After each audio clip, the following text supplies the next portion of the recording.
With Don Lorenzo recently being added to Azure Latch and Aiku on the way, there are now 7 styles in the game, all of them serving their own unique purpose and playstyle.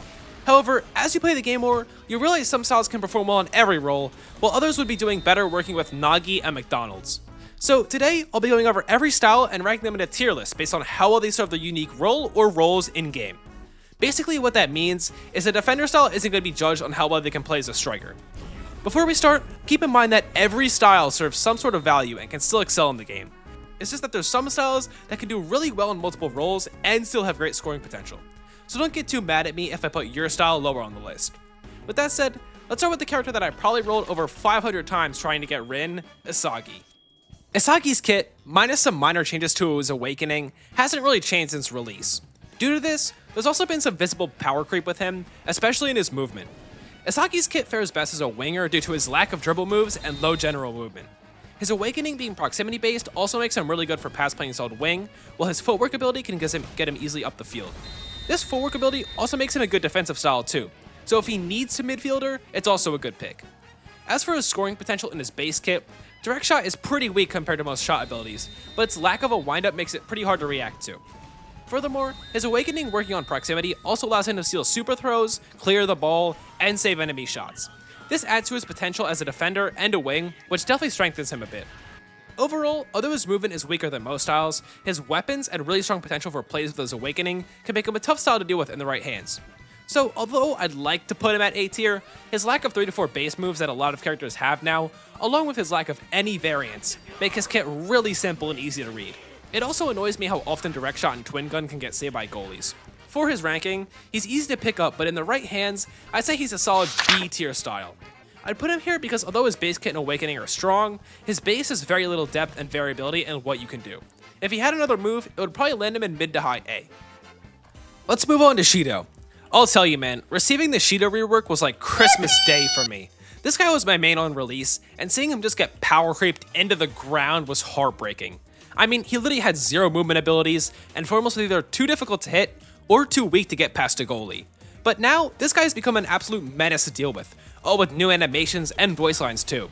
He works best as a winger, but I play him on striker all the time and still dominate.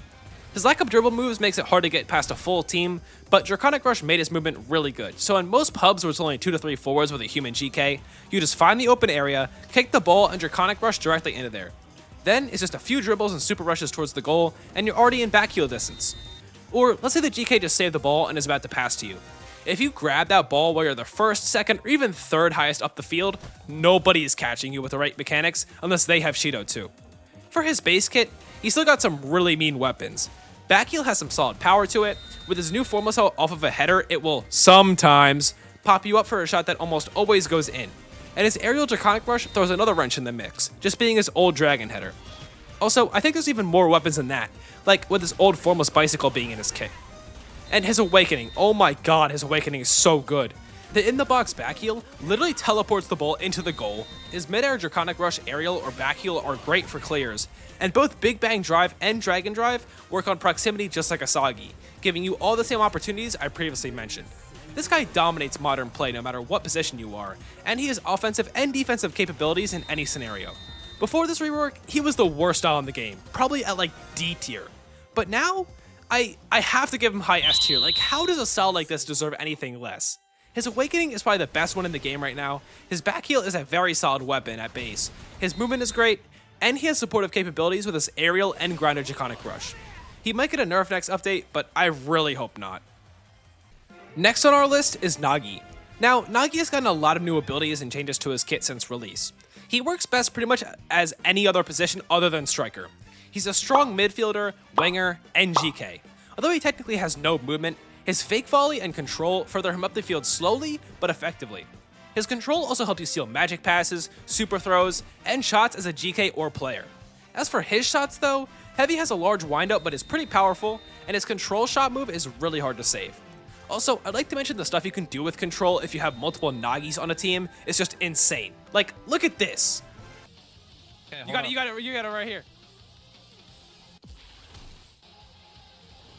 Yeah! Let's go! Yeah! Yo, that's tough.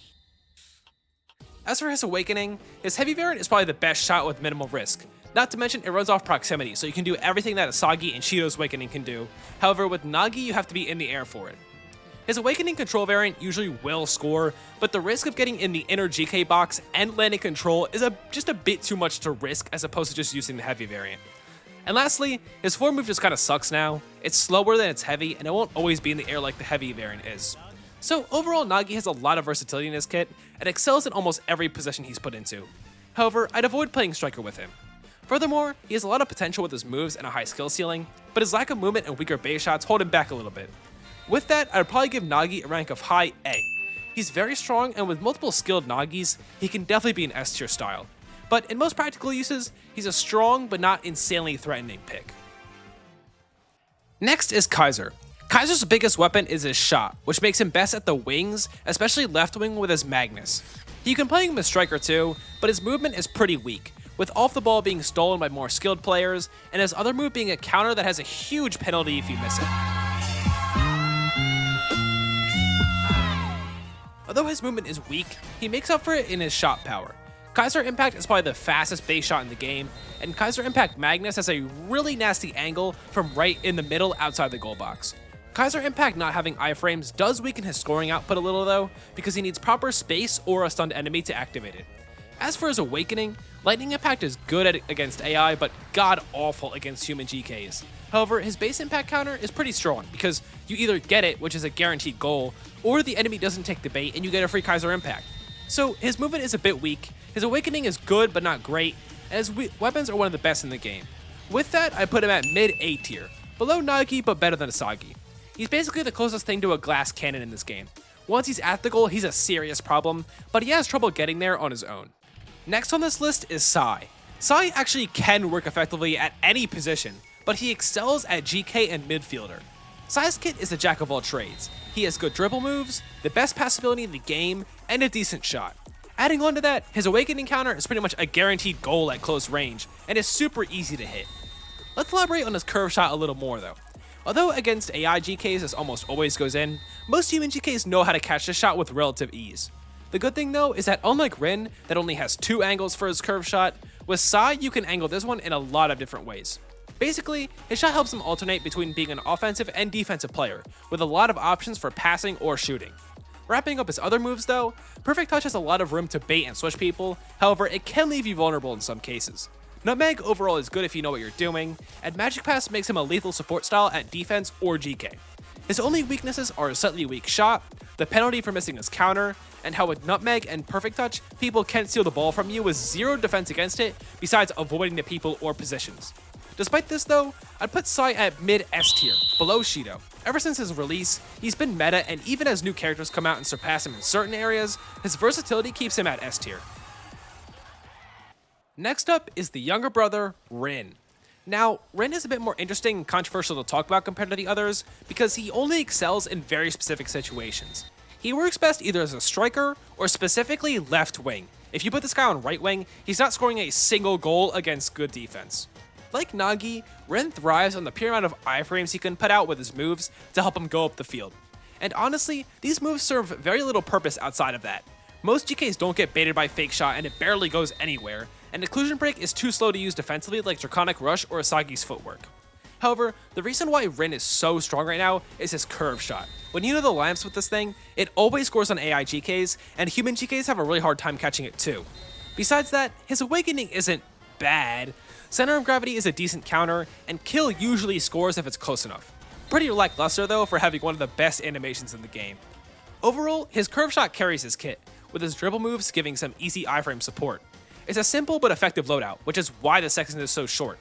Despite his simpleness though, Ren is definitely S tier right now, slightly above Sai. If his curve shot ever gets nerfed, his kit would suffer greatly, but I don't really see that happening anytime soon, so... And lastly, the newest style, Don Lorenzo. Don Lorenzo is the first full support style in the game, having absolutely 0 shot moves. But just like his actual character, his dribble and control moves are really strong. Zombie dribble dashes you forward really far and gives you a ton of invincibility frames, and next we finally got another aimbot pass move with his Undead Crash, except this one is more accurate and faster. However, I don't think the range is as far, which encourages him to actually move up the field unlike Sai. Defensive stance is pretty situational, but I've heard it can block curve shots from Rin and Sai, which is a huge plus. And as for his awakening, his counter move usually results in a goal, and can be masked by an M1 shot, which helps it land a lot more.